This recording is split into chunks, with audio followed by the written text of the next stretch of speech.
Alliance का कोई सवाल ही नहीं उठते। मैं दोनों सीट जीता, एक को तो रिजाइन करना पड़ेगा, तो शुभेंदु अधिकारी जी दोनों सीट जीता, उनको एक छोड़ना पड़ेगा। मैं ही अपोजिशन में बैठेगी। अलायंस का क्या जरूरत है, इनको तो ज़्यादा से ज़्यादा गरिष्ठता मिल गया, उनको तो 207 मिल गया, फलता लेके 208 पहुँच जाएगा। अलायंस में जाएंगे या नहीं, कोई अलायंस का कोई सवाल ही नहीं उठते। मैं दोनों सीट जीता, एक को तो रिजाइन करना पड़ेगा, तो शुभेंदु अधिकारी जी दोनों सीट जीता, उनको एक छोड़ना पड़ेगा। तो जितना जल्दी दोनों सीट में बाई इलेक्शन होना चाहिए। और मेरा जो रेजीनगर 70 में 60,000 से ज़्यादा वोट में जीता, तो वो सीट में मेरा एक ही लड़का है, बेटा है, उनका नाम है, जो कश्मीर का मुख्यमंत्री था गुलाम नबी आज़ाद। उसी टाइम वो 25 वैशाख 9 में वो जन्म लिया, तो काल 25 वैशाख 9 में आने वाला है। और उसी दिन 1994 में मेरा बेटा का जन्म लिया, तो उनका उसी टाइम वो गुलाम नबी आज़ाद कश्मीर का मुख्यमंत्री था, इसीलिए उनका नाम रखा गुलाम नबी आज़ाद। आज जो तो रविंद्रनाथ ठाकुर का जन्मदिन में 25 वैशाख भी हुआ, तो भी डाक नाम रोबिन है, वो को रेजीनगर में उम्मीदवार डिक्लेयर कर दिया गतकाल। तो जब आप बीजेपी के साथ, जब बीजेपी की सरकार बनेगी, तो बीजेपी के साथ क्या अलायंस में चलेंगी या अपोजिशन में? नहीं, मैं ही अपोजिशन में बैठेगी। अलायंस का क्या जरूरत है, इनको तो ज़्यादा से ज़्यादा गरिष्ठता मिल गया, उनको तो 207 मिल गया, फलता लेके 208 पहुँच जाएगा। तो मेरा तो कोई लालच नहीं है जो सरकारी दल में कोई चेयर लेने के लिए।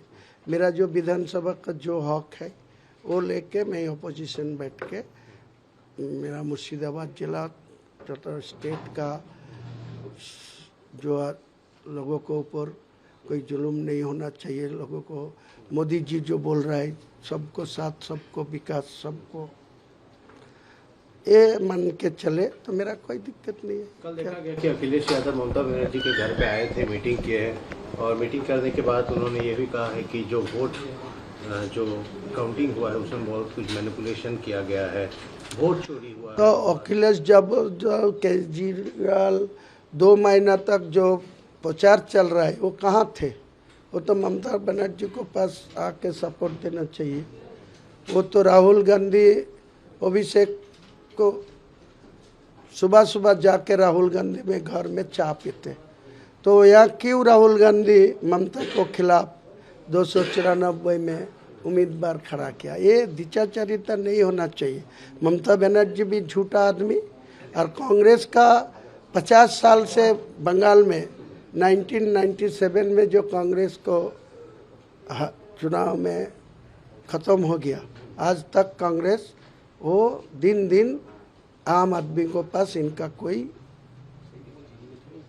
सब रिजेक्ट कर दिया, कांग्रेस को भी रिजेक्ट कर दिया, मार्क्सवादी कम्युनिस्ट पार्टी को भी।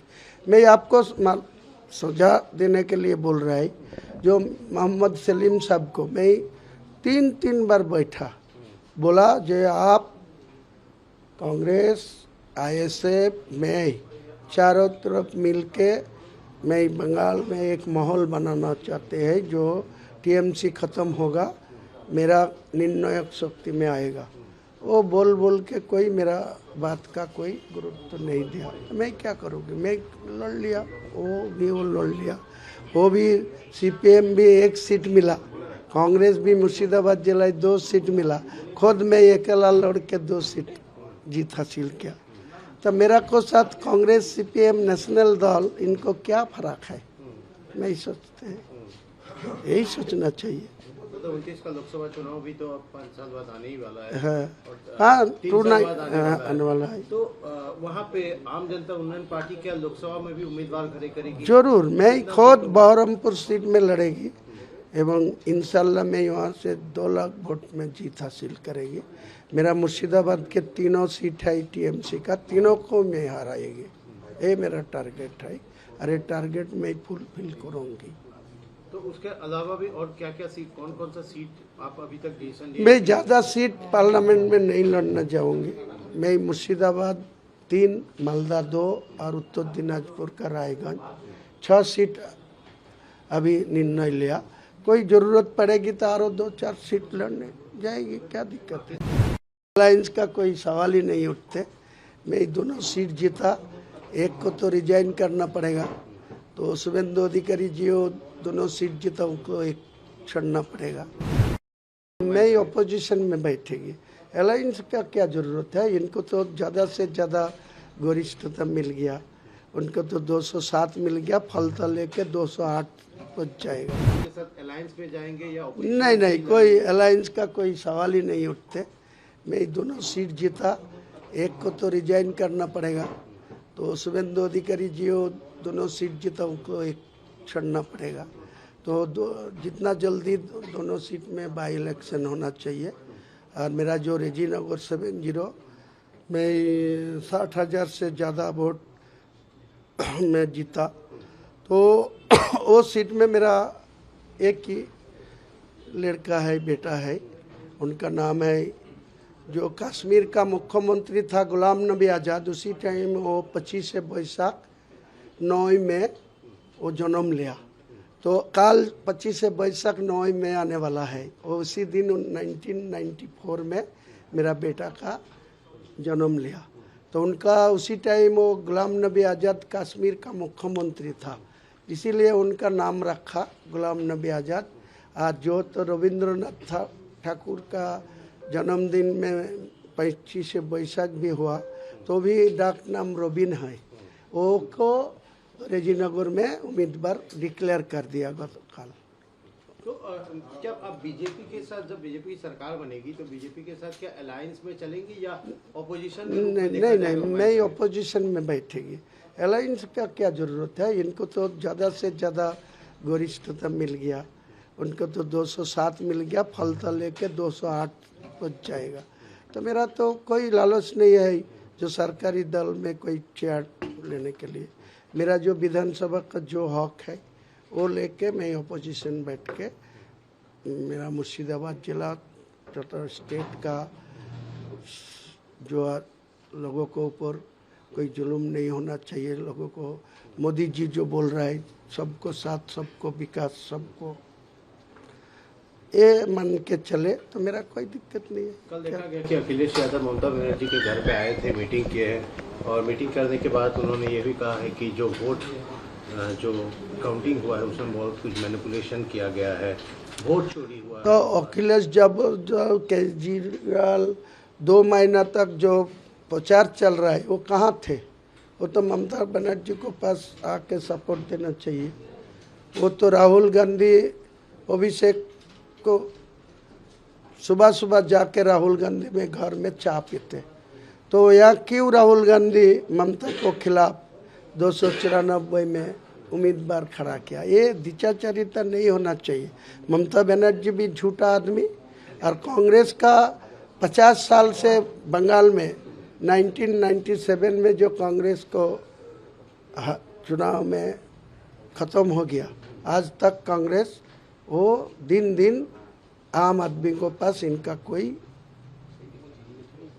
सब रिजेक्ट कर दिया, कांग्रेस को भी रिजेक्ट कर दिया, मार्क्सवादी कम्युनिस्ट पार्टी को भी। मैं आपको सुझाव देने के लिए बोल रहा है, जो मोहम्मद सलीम साहब को मैं 3 बार बैठा, बोला जो आप कांग्रेस आईएसएफ में चारों तरफ मिलके मैं बंगाल में एक माहौल बनाना चाहते हैं, जो टीएमसी ख़त्म होगा, मेरा निर्णायक शक्ति में आएगा। वो बोल बोल के कोई मेरा बात का कोई गुरुत्व नहीं दिया, तो मैं क्या करूँगी? मैं लड़ लिया, वो लड़ लिया, वो भी सीपीएम भी 1 सीट मिला, कांग्रेस भी मुर्शिदाबाद जिला 2 सीट मिला, खुद मैं अकेला लड़ के 2 सीट जीत हासिल किया। तो मेरा को साथ कांग्रेस सीपीएम नेशनल दल इनको क्या फर्क है? नहीं सोचते हैं, यही सोचना चाहिए।